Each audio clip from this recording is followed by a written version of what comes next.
Hello दोस्तों, मेरा नाम आशु है। मैं आपके आने वाले एग्ज़ाम के लिए आरबीआई सर्कुलर के 100 क्वेश्चंस बनाने वाला हूं, जिसमें हर एक वीडियो में एक क्वेश्चन दिए रहेंगे जिसके बारे में हम डिटेल से स्टडी करेंगे।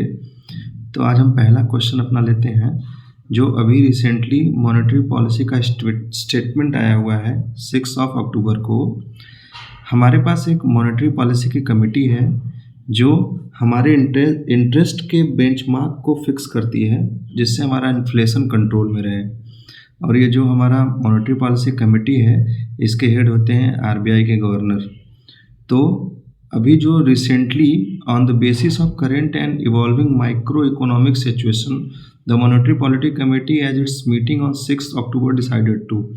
अभी एक मीटिंग हुई इन लोगों की 4 से 6 अक्टूबर तक जो चली है, और करेंट इकोनॉमी और इवॉल्विंग जो मैक्रो इकोनॉमिक्स प्रॉब्लम्स आ रहे हैं उनको देखते हुए इन्होंने कुछ डिसीजन लिया है हमारे रेट्स के बारे में, जिसमें पहला है repo rate under the liquidity adjustment facility unchanged at 6.50%। हमारा जो रेपो रेट है उसको 6.50 ही फिक्स किया गया है, उसमें कोई चेंज नहीं किया गया है। इसमें एक टर्म है लिक्विडिटी एडजस्टमेंट फैसिलिटी। इसका मतलब समझ लेते हैं। ये जो लिक्विडिटी एडजस्टमेंट है, ये एक टूल है जो बैंकिंग सिस्टम में लिक्विडिटी को मेंटेन करता है।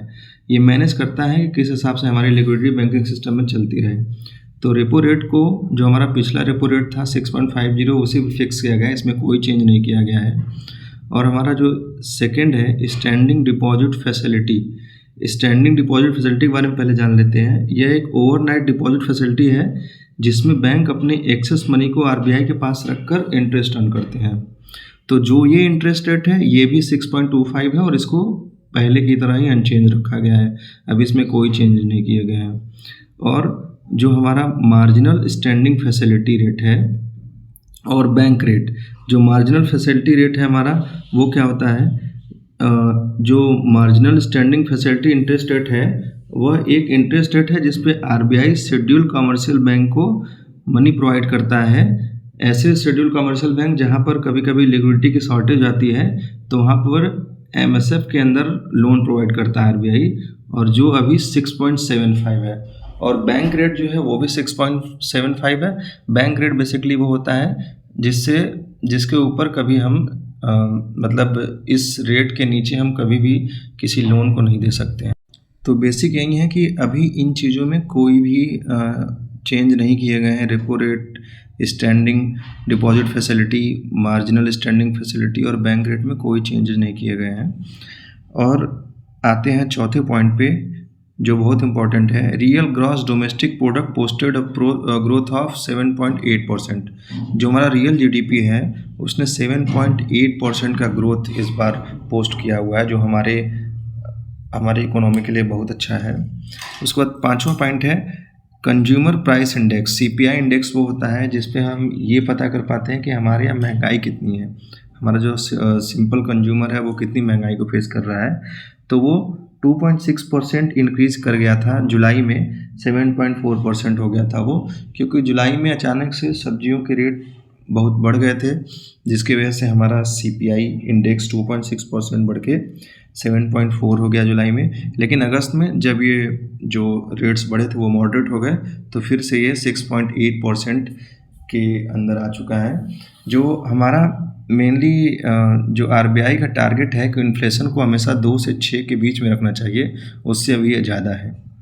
उसके बाद आते हैं छठवें पॉइंट पे।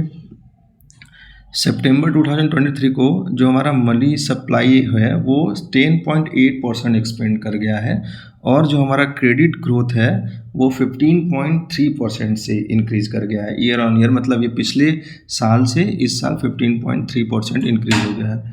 तो इसमें क्या है कि बैंक क्रेडिट ग्रोथ, अभी जब पता है कि 2000 के नोट को जब लीगल टेंडर से हटा दिया गया तो उस समय 2000 के काफ़ी नोट्स हमारे डिपॉजिट हुए हैं, तो उस समय बैंक क्रेडिट में एक बहुत ज़्यादा ग्रोथ आया है, जो अभी 15.3% मेजर किया गया है। हमारा आखिरी पॉइंट है India's foreign exchange reserve stood at $586.9 billion as on 29 सितंबर 2023। 29 सितंबर 2023 को हमारा जो फॉरेक्स एक्सचेंज रिजर्व है वो 586.9 बिलियन यूएस डॉलर पे अभी खड़ा हुआ है। इससे पहले ये लास्ट टाइम में लगभग 600 प्लस बिलियन डॉलर के आसपास था, जो अभी कुछ कम हुआ है। तो ये है हमारे मॉनेटरी पॉलिसी का जितना भी अभी रिसेंट में स्टेटमेंट आया हुआ है। बाकी अगर इसमें कुछ चेंजेस होते हैं तो मैं आपको नोटिफाई कर दूंगा। और जो